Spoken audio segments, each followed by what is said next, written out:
அம்மா கறி குழம்பு செய்யறது எப்படி பார்க்கலாம். கடாய் காஞ்சிடுச்சு, எண்ணெய் ஊற்றிக்கலாம்.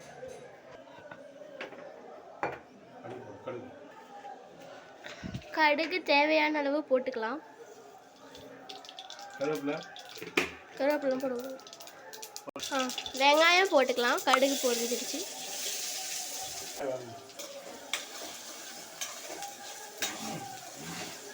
வெங்காயம் நல்லா கோல்டன் ப்ரௌனில் வதங்கட்டும். வெங்காயம் நல்லா வதக்கிக்கலாம். வெங்காயம் கோல்டன் ப்ரௌனில் வதங்கிடுச்சு.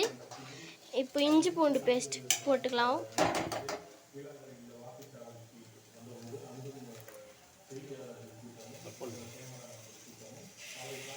அதை ஊற்றி நல்லா வதக்கிக்கலாம். சிம்மில் வச்சுக்கோங்க, மறக்காமல் இல்லை தீஞ்சு போயிடும். இஞ்சி பூண்டு பேஸ்ட்டில் தண்ணி கலந்து ஊற்றிக்கலாம்.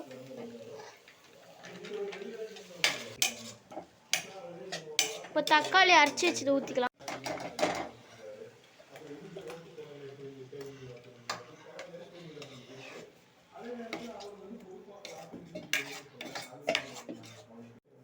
தக்காளி அரைச்சி வச்சதில் கொஞ்சம் தண்ணி கலந்து அப்படியே ஊற்றிக்கணும்.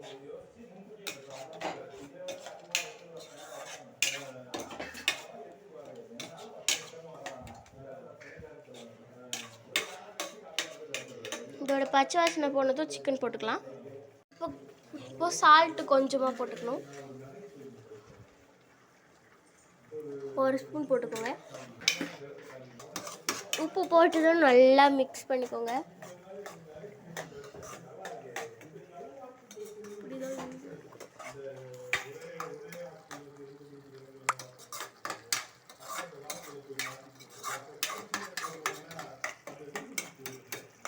பச்சை வாசனை போன பிறகு சிக்கன் போட்டுக்கலாம்.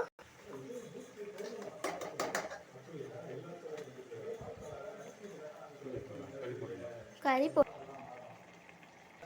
மிக்ஸ் பண்ணிக்கலாம். நல்லா மிக்ஸ் பண்ணிக்கோங்க. மிளகாத்தூள் போட்டுக்கலாம். ஆச்சி மிளகாத்தூள் போடுங்க. கொஞ்சமாக போடுங்க. நல்லா காரத்துக்கு ஏற்ற மிளகாத்தூள் சூப்பராக இருக்கும்.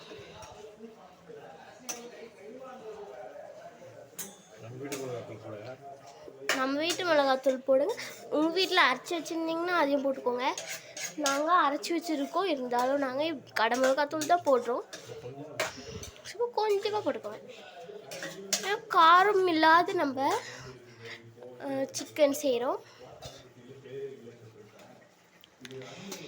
இப்போ கொதிக்க விட்டுக்கணும் இதை. இப்போது வீட்டில் நாங்கள் அரைச்சி வச்சுருந்த மிளகாத்தூள் போட்டுக்கலாம். உங்கள் வீட்டில் நீங்கள் அரைச்சி வச்சுருந்தீங்கன்னா அதை போட்டுக்கோங்க, இல்லைன்னா கடை மசாலாவே போட்டுக்கோங்கண்ணே. இப்போது மிளகாத்தூளை நல்லா மிக்ஸ் பண்ணிவிட்டு இந்த மிளகாத்தூளோட பச்சை வாசனை போகிற வரைக்கும் வதக்கிக்கலாம். இப்போ தண்ணி கொஞ்சம் தக்காளி அரைச்சி வச்சுருந்த ஜார்லேயே ஊற்றிக்கோங்க. கொஞ்சமாக ஊற்றிக்கோங்க. அப்புறம் ஒரு சொம்பில் தண்ணி ஊற்றிக்கலாம். கொஞ்ச நேரம் கொதிக்கட்டும். நல்லா கொதித்து வந்த பிறகு நம்ம ஓப்பன் பண்ணி சாப்பிட்றலாம். இப்போ எண்ணெய் நல்லா பிரிஞ்சு வந்ததும் எடுத்துகிட்டு வந்துட்டு சாப்பிட்றலாம்.